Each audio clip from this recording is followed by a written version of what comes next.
Next, we will turn to Harrison, who joins us from Pope People's First, PA. And so, yeah, super excited to hear from you, Harrison. Thank you, Jarvis. Hey, everyone. My name's Harrison. I'm from Put People First, PA.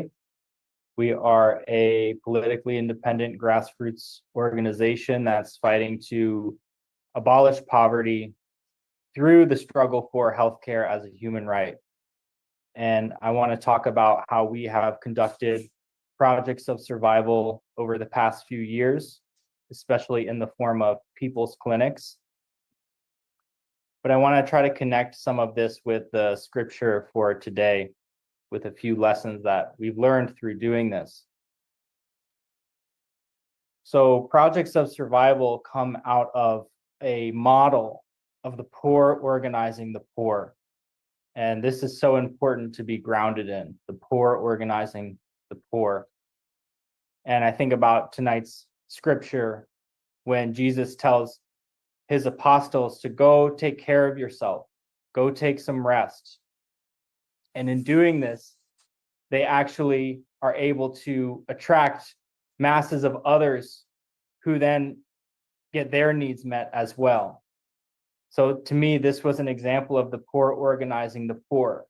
We are not approaching projects of survival as we're going out to help people.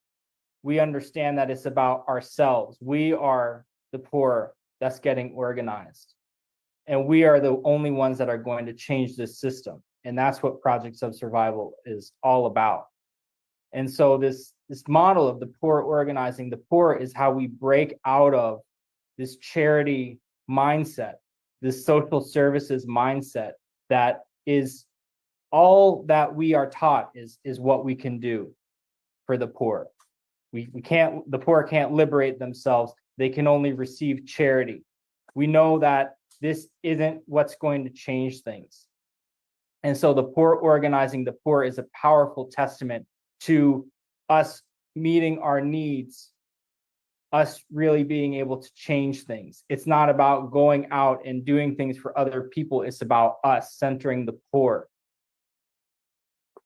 And so another big thing of projects of survival is that we use them to go to the base, the 140 million poor and low income people in this country.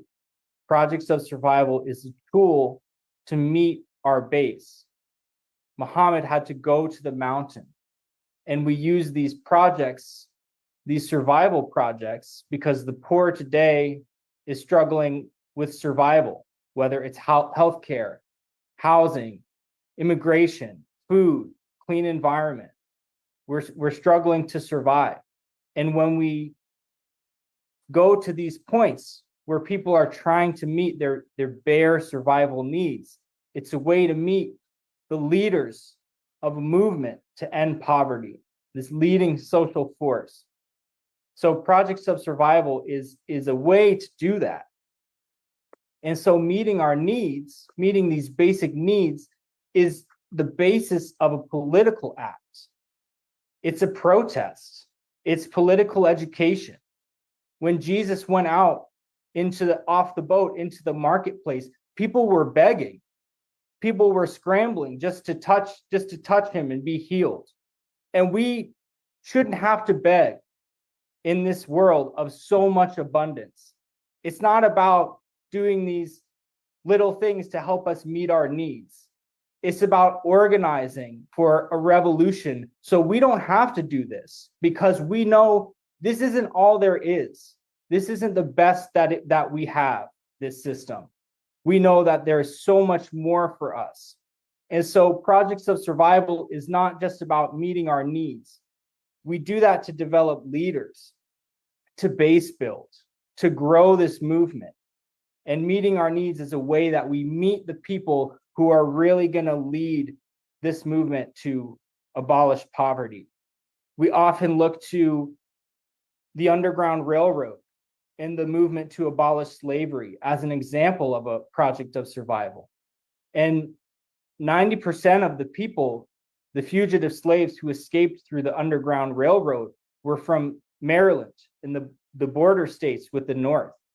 So the enslaved Black workers in the Deep South, they didn't have a chance to get free through the Underground Railroad. So we understand that these projects, we are not going to get our way out of this just through meeting our needs in this way. What the Underground Railroad was developing leaders from among those who were the most impacted. And those leaders changed what was politically possible and led the movement to free those in the Deep South, to free all of the enslaved Black workers. And we keep this in mind when we're doing our projects of survival. We're meeting the leading social force. We're developing the leadership of the poor through these projects. And in Put People First PA, we've done people's clinics for a few years, especially during COVID, when we had record job losses. We've also done them through this past year when there's been one of the largest losses of healthcare in this country's history. And guess who lost their healthcare? It was the poor. It was over 20 million people cut off their Medicaid.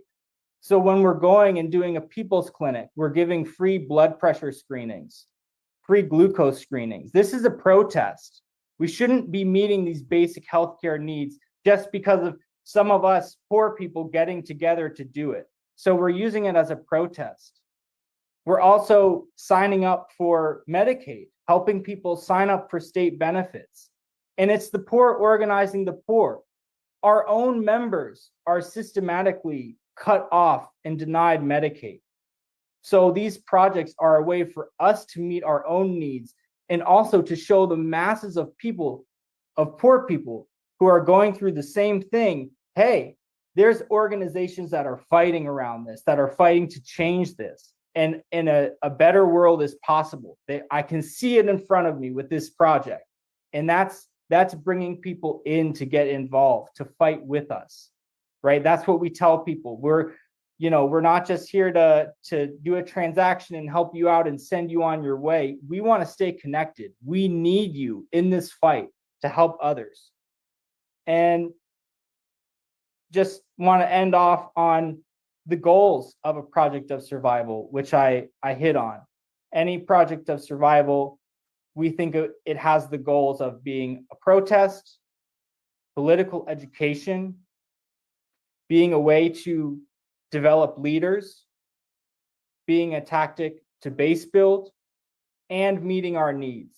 And it has to do all of these things. If we're just meeting our needs without the base building, without the political education, it's not a project of survival. What makes it a project of survival is that leadership development, that political education to grow and strengthen this movement to change what's politically possible.